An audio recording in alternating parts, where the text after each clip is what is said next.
K24 teach के इस platform पर मेरा नाम है कुलदीप सिंह। आप सभी का बहुत बहुत स्वागत है। प्यारे साथियों, आप सभी के लिए मैंने पहले बताया था एक प्रोमो में कि हम लेके आ रहे हैं आप सभी के लिए उत्तराखंड का कंप्लीट कोर्स। तो उसी कड़ी में ये पहला पार्ट होगा आपके लिए। उम्मीद करता हूँ आपको अच्छा लगेगा। शुरू करते हैं फिर इससे। और हमने शुरू किया इसको इतिहास वाले भाग से। और शुरू करने से पहले हम ये बता देते हैं कि इतिहास को जो अभी तक हमने पढ़ा है उसको थोड़ा हम अलग वे में, थोड़ा और गहराई में जाके पढ़ेंगे इसको। तो आप थोड़ा धैर्य बना के रखना और एक दो पार्ट देखना। अगर अच्छा लगेगा तो अपने दोस्तों के साथ शेयर सब्सक्राइब आप कर सकते हैं, हमें सपोर्ट करके। शुरू करते हैं।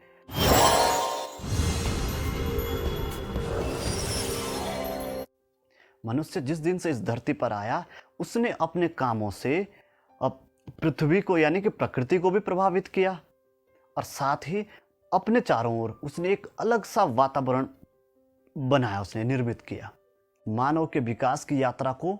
और आप देखते होंगे यानी कि मनुष्य के उद्भव से लेके उसके जो जीवन की यात्रा वहाँ से जहाँ से शुरू होती है उस विकास को पढ़ रहे हैं हम लोग। तो मनुष्य ने समय के साथ साथ उसमें क्या बदलाव आए, यानी इतिहास में हम उसको अलग अलग युगों में पढ़ते हैं। क्लियर हुआ? हम इतिहास को पढ़ने से पहले, यानी कि जो इतिहास है जो हम पढ़ेंगे अभी, उसको पढ़ने से पहले हम ये समझ लें कि इतिहास एक्चुअल में है क्या। तो उसको अगर समझ लें तो वो बहुत बेहतरीन रहेगा। मनुष्य के आगाज से लेकर, यानी कि जब उसने आगाज किया इस धरा पर, वहाँ से लेकर अब तक जो उसके विकास का जो क्रम आया है नी, जो घटनाएं घटी, जैसे हमारे पूर्वज हैं तो पूर्वजों के साथ जो घटनाएं घटी अभी तक की, अगर हम उन घटनाओं को एक क्रमबद्ध तरीके से लगाएं तो वही तो इतिहास है नी। जैसे गांधी जी, तो अगर हम गांधी जी को सिंधु घाटी सभ्यता में ले जा लें, वहाँ पढ़ें और सिंधु घाटी सभ्यता में आधुनिक भारत पर, फिर कैसा रहेगा ये, कैसा इतिहास। फिर यही कहने का मतलब है कि अगर हम उसको सिस्टमेटिक यानी कि अच्छे तरीके से लगाएं, अरे जहाँ पर हुई है उसको उस तरीके से लेके आएँ, तो तब जाके पूरा इतिहास बनता है नहीं। देखते हैं कि जो इतिहास है, इतिहास हम देखते हैं ऐसे, इतिहास है जो, इसको हम लोग 3 भागों में पढ़ते हैं ऐसे। कैसे? प्राचीन, आप लोग देखते होंगे, पढ़ा होगा आपने कि प्राचीन पढ़ते हैं, फिर मध्यकालीन,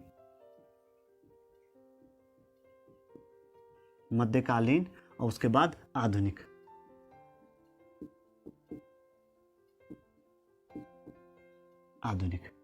आधुनिक काल है नहीं। तो आपने अगर जैसे आप पढ़ते होंगे प्राचीन, तो प्राचीन इतिहास में आप लोग कहाँ से शुरू करते हैं? जैसे हम लोग सामान्य तो शुरू करते हैं इसको कहाँ से? प्रागैतिहासिक काल से, यानी प्रागैतिहासिक काल या फिर बोले पाषाण काल, वहाँ से शुरू करते हैं इसको। फिर पूरा पाषाण काल, मध्य पाषाण, नवपाषाण, यानी कि प्रागैतिहासिक काल में वो देखते हैं हम लोग कि जो हमको उस वक्त मिली, उस टाइम मिली हमको, और उसके बारे में हम ठीक से जानकारी पढ़ नहीं सकते उसको हम लोग इस प्रकार पत्थरों से हम लोग उसको पहचान करते हैं। उस इतिहास की बात कर रहे हैं जिसमें प्रकृति ने इंसान को प्रभावित किया। अभी हम उस इतिहास को नहीं पढ़ेंगे जिसमें मनुष्य ने प्रकृति को प्रभावित किया, यानी कि अपना एक अलग सा वातावरण बनाया। और अभी हम उस इतिहास को पढ़ रहे हैं जिसमें प्रकृति ने मनुष्य को उसके विकास के अलग अलग अवस्थाओं में उसको प्रभावित किया। उस इतिहास की हम लोग पहले बात करेंगे। तो यहाँ से शुरू करते हैं, यानी कि ये जो समय पीरियड है, तो यानी कि जब हमको उपकरण मिले वहाँ से शुरू कर रहे हैं हम लोग। सवाल ये उठता है फिर कि क्या मनुष्य यहीं से, इससे पहले नहीं था मनुष्य? इससे पहले था, इससे पहले भी। तो उसके इतिहास को हम कैसे पढ़े? फिर उस वक्त का जो इतिहास है उसको हम कैसे क्रमबद्ध तरीके से पढ़ें? ये तो कहानी तब की है जब हमें सब कुछ मिल चुका है, उसके प्रमाण मिल चुके हैं, और तब हम इस, यानी कि कोई एक सभ्यता जरूर थी उसकी, वो मिल चुका है। तो लेकिन क्या वास्तव में यहाँ से शुरू है इतिहास? नहीं। तो आइए हम आज उसी कड़ी को हम ले जा रहे हैं आपको, यानी कि हम पढ़ रहे हैं कि मानव के जो आगाज़ है, मानव ने जो आगाज़ किया, हम इस पर अभी आएंगे बाद में, यानी उससे पहले हम लोग कि जब हम मनुष्य के उस इतिहास को समझ जाएंगे कि एक्चुअल में, क्योंकि मनुष्य जो है एक विकसित जीवधारी है और बहुकोषीय जीवधारी है ना वो, तो देखते होंगे कि उसका जो आगाज़ है तो क्या सीधे यही बना, सीधे आया और बन गया? नहीं जी, ऐसा नहीं। उसका वहाँ से लेके, उस कड़ी से स्टार्ट लेके हम लेंगे कि आज तक का जो उसका विकास है, उसको हम लोग अगर समझते हैं तो तब जाके एक्चुअल में इतिहास को हम वास्तव में समझ पाएंगे।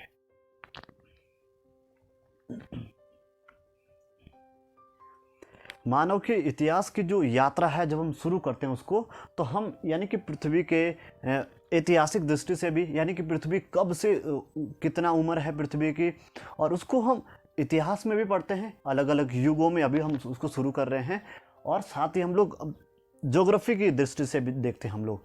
तो शुरू मनुष्य का जो प्रारंभिक अवस्था है, पूर्वज है जो, वो कपी है। और कपी से लेके उसके बाद रामापिथेकस ग्रुप आता है, फिर ऑस्ट्रेलोपिथेकस आता है। वहाँ से ये पूरी यात्रा, यानी कि उससे लेके हमारा कहाँ पर आएगा, होमो सेपियंस आधुनिक मानव तक की। इस बीच की जो उसके जो पूरी यात्रा है उसका हम अध्ययन करेंगे। प्यारे साथियों, अगर आप हमारे साथ यहाँ तक बने हैं तो अब आप समझ लीजिए बहुत मज़ा आने वाला है। हम लोग अलग तरीके से शुरू करने वाले हैं आज। तो अब हम कर रहे हैं शुरू पृथ्वी का भूगर्भिक काल को, जिसमें हम लोग इसको बांटेंगे अलग अलग किसमें। सबसे पहला हम लोग देखते हैं, सबसे बड़ा जो समय होता है, यानी कि टाइम का जो सबसे बड़ा यूनिट है इसमें, वो है महाकल्प। क्या है? महाकल्प। अच्छे से समझना आप, महाकल्प। और कुल कितने महाकल्प होते हैं? 5 महाकल्प होते हैं। कितने होते हैं? 5 महाकल्प होते हैं। फिर इससे जो, यानी कि ये समझ लीजिए, जो महाकल्प है ये कोई 100-200 या 1000 यूँ नहीं कि कुछ छोटी कहानी है, ये करोड़ों साल लग जाते हैं, करोड़ों साल। उसके बाद एक महाकल्प का जो टाइम पीरियड होगा। बात करें अगर पृथ्वी, तो हमारी जो पृथ्वी की उम्र आकी गई है 4.6 अरब। कितना? 4.6 अरब वर्ष आकी गई है। लगभग 5 अरब वर्ष मान लीजिए, इतनी उसकी उम्र हो गई है। तो तब से ये शुरू है, ये समझ लीजिए महाकल्प 5 होते हैं। इससे छोटी जो यूनिट है हमारी समय, उसके बाद आता है, वो हम देखेंगे कौन सी। उसके बाद, इसके बाद आता है युग। क्या आता है? युग। उसके बाद युग हैं, और युग कितने हैं? 4 युग हैं। कितने युग हैं? 4। और युग से भी जो छोटा आता है फिर उसके बाद आता है कल्प। क्या आता है? कल्प। कल्प, या फिर इसको शक भी बोलते हैं, शक। शक। इसको इंग्लिश में वैसे हम लोग हिंदी मीडियम से हैं तो इसको मैं बोल देता हूँ थोड़ा, इसको एरा बोलते हैं, ERA, एरा। उसके बाद युग, युग को एपॉच बोलते हैं, और कल्प को हम लोग बोलते हैं पीरियड, है नी। तो ये 3 चीज़ें हैं। अब हम उठाते हैं, एक से शुरू करेंगे हम लोग, यानी कि सबसे बड़ा पहले यूनिट उठाएंगे हम लोग। इसमें से जो बड़ा भाग है हमारा महाकल्प, इसको हम शुरू कर रहे हैं।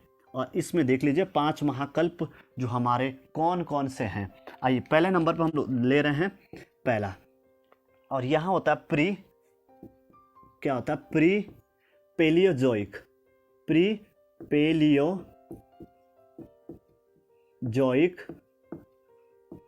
एरा। Pre Paleozoic era. उसके बाद आता है पेलियोजोइक।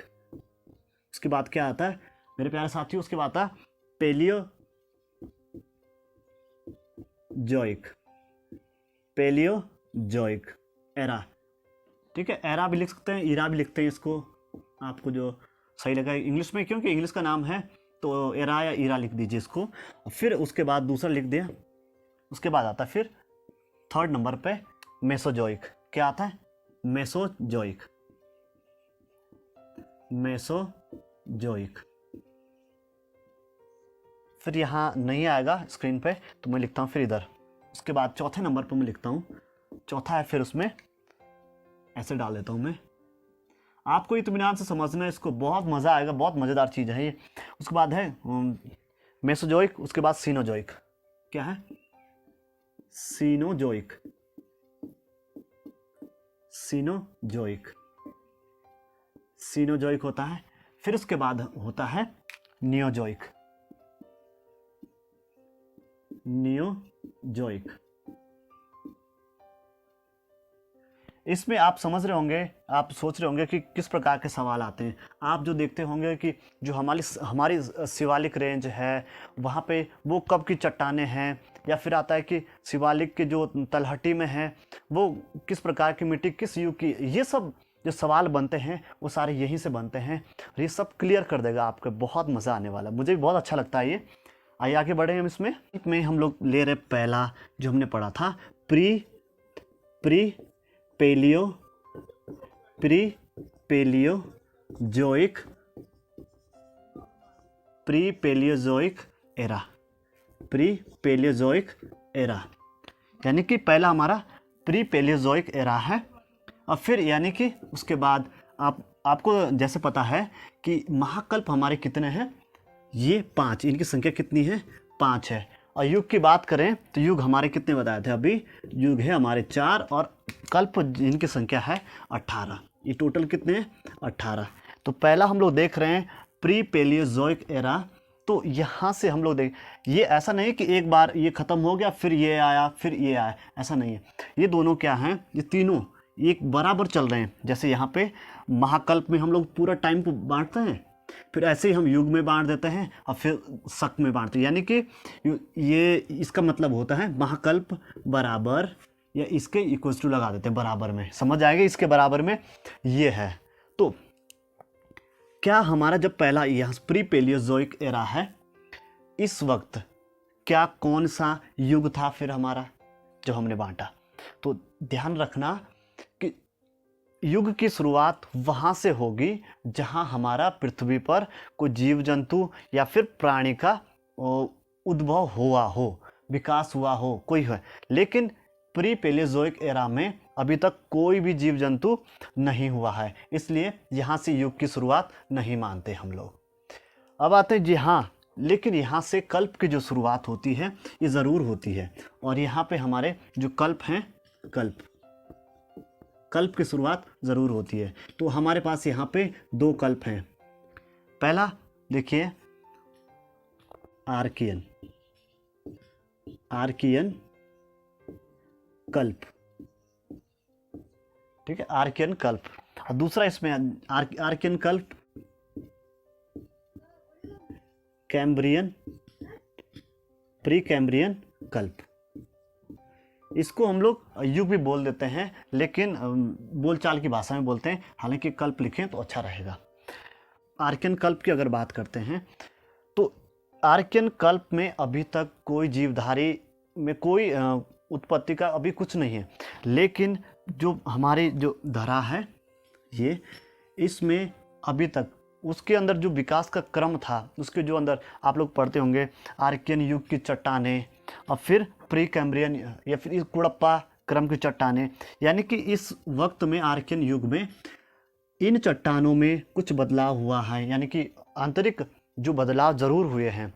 इससे पहले हम देख लेते हैं थोड़ा कि भारत में कुल कितने प्रकार की चट्टानें पाई जाती है। समझ लेते हैं कि भारत में कुल मैंने बताया कि 8 प्रकार की चट्टानें पाई जाती हैं।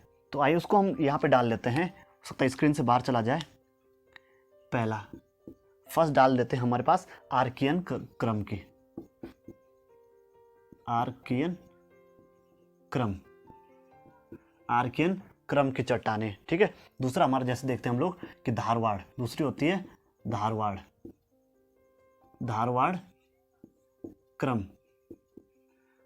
क्रम की चट्टानें। फिर देखते हैं हम लोग जैसे तीसरा होता है कुड़प्पा, क्या है कुड़प्पा क्रम की चट्टानें। फिर देखते हैं हम लोग विंध्याचल यानी कि विंध्य क्रम की चट्टानें। चौथा हम लोग देखते हैं विंध्य क्रम की चट्टानें। फिर आते हैं हमारे पास अगले आते हैं फिर जैसे गोंडवाना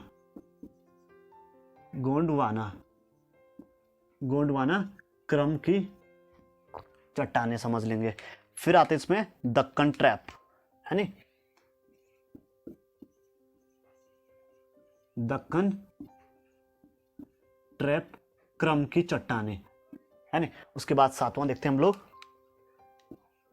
8 प्रकार के बताए मैंने। उसके बाद टर्शियरी युग, टर्सियरी क्रम, टर्शियरी क्रम, क्रम की चट्टानें। और 8वां था हमारा क्वार्टरी क्रम। यानी कि कुल हमारे भारत में ये 8 प्रकार की चट्टानें पाई जाती है। अब इसके बाद जब इनको हम इनसे लिंक यानी इनसे जोड़ेंगे, कनेक्ट करेंगे, फिर आपको ये पता लग जाएगा कि उत्तराखंड में हमारी किस युग की कौन सी चट्टानें पाई जाती है।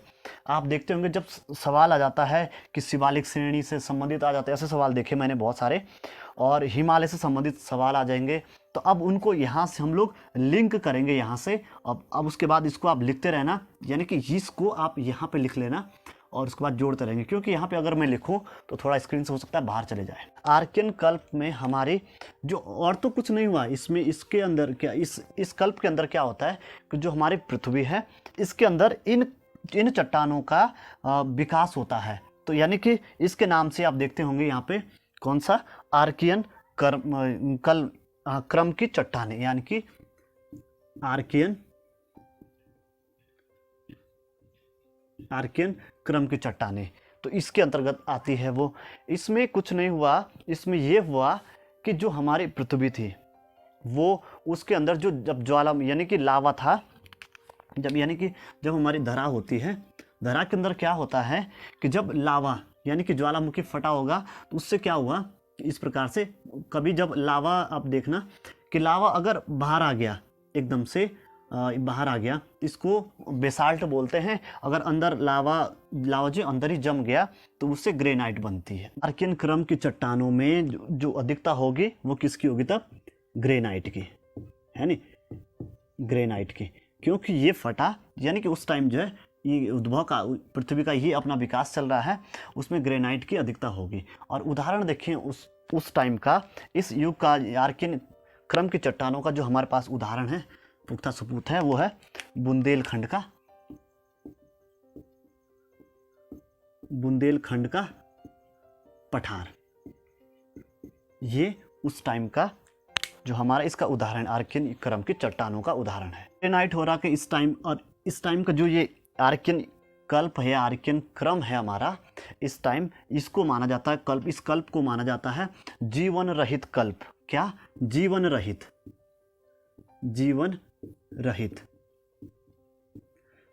यहाँ अभी तक जो है कुछ भी जीवधारी अभी समुद्र में, स्थल में कहीं नहीं हुआ है। इसके बाद आते हम लोग प्री कैम्ब्रियन कल्प में। प्री कल्प में हमारी, इसके बाद देखा हमने, तो इसमें हमारी जो धारवाड़ क्रम की चट्टानें हैं, कौन सी, धारवाड़ क्रम की जो चट्टानें हैं वो प्री कैम्ब्रियन कल्प में आती है। और धारवाड़ इसका नाम क्यों पड़ा कि आपने देखा होगा कि कर्नाटक में, कहाँ पे, ये कर्नाटक में धारवाड़ नाम की जगह है, जहाँ जो है सोने के लिए बहुत फेमस है, कोलार की, यानी कि आप देखा जितना भी गोल्ड पाया जाता है कर्नाटक में, सोना, वो इन्हीं चट्टानों में पाया जाता है। साथ ही इस कैम्ब्रियन कल्प में और क्या होता है कि यहाँ पे अरावली की जो श्रेणियाँ हैं उनका, अरावली पर्वत है, जो अरावली पर्वत है, इसका निर्माण इसमें होता है। अरावली, तो ये संसार का, दुनिया का सबसे पुराना पर्वत है अरावली पर्वत। तो ये आपको याद रखना है यहाँ तक। कल्प में जो पर्वत बने होंगे वो होते तो बलित पर्वत हैं, लेकिन उनको, जैसे अरावली पर्वत है, ये दुनिया का सबसे पुराना पर्वत है, तो आप इसको बोलते हैं प्राचीन वलित पर्वत होंगे। ये जो प्री कैम्ब्रियन कल्प के बाद जो बने होंगे उनको बोलते हैं नवीन वलित पर्वत होंगे। लेकिन अब इसके बाद ध्यान रखना यहाँ पे कि जो प्री कैम्ब्रियन कल्प है, क्या यहाँ पर जीवों का कोई अस्तित्व आया? जी आया है, जरूर आया है, और वो आया है जलमंडल में, यानी कि जो जलीय भाग यानी कि महासागर हैं, जो महासागर बने हैं, वहाँ पर एक बहुत ही छोटे यानी कि सूक्ष्म जीव के रूप में अब जीव की उत्पत्ति हल्की फुल्की यहाँ पे आ गई है। हालांकि अब स्थलीय भाग में अभी कोई इस प्रकार के कोई जीवों का अस्तित्व नहीं आया है। तो ये था हमारा आर्कियन कल्प और प्री कैम्ब्रियन कल्प, यानी कि हम एक बार देख लेते हैं। प्री पैलियोजोइक एरा में हम देखते हैं कि इसमें कोई भी युग की शुरुआत नहीं होती है। साथ ही हम देखते हैं कल्प, इसमें 2 कल्प हम लोग इसको शामिल करते हैं, आर्कियन और प्री कैम्ब्रियन। बाकी इसको आपने देख लिया है। बुंदेलखंड का पठार हम देख ले, ये एमपी में पड़ता है, मध्य प्रदेश में पड़ता है ये वाला पार्ट। और ये पहला आर्कियन कल्प को जीवन रहित कल्प बोलते हैं। और इसमें जलीय भाग में यानी कि समुद्रों में थोड़ा जीवों की उत्पत्ति शुरू हो जाती है।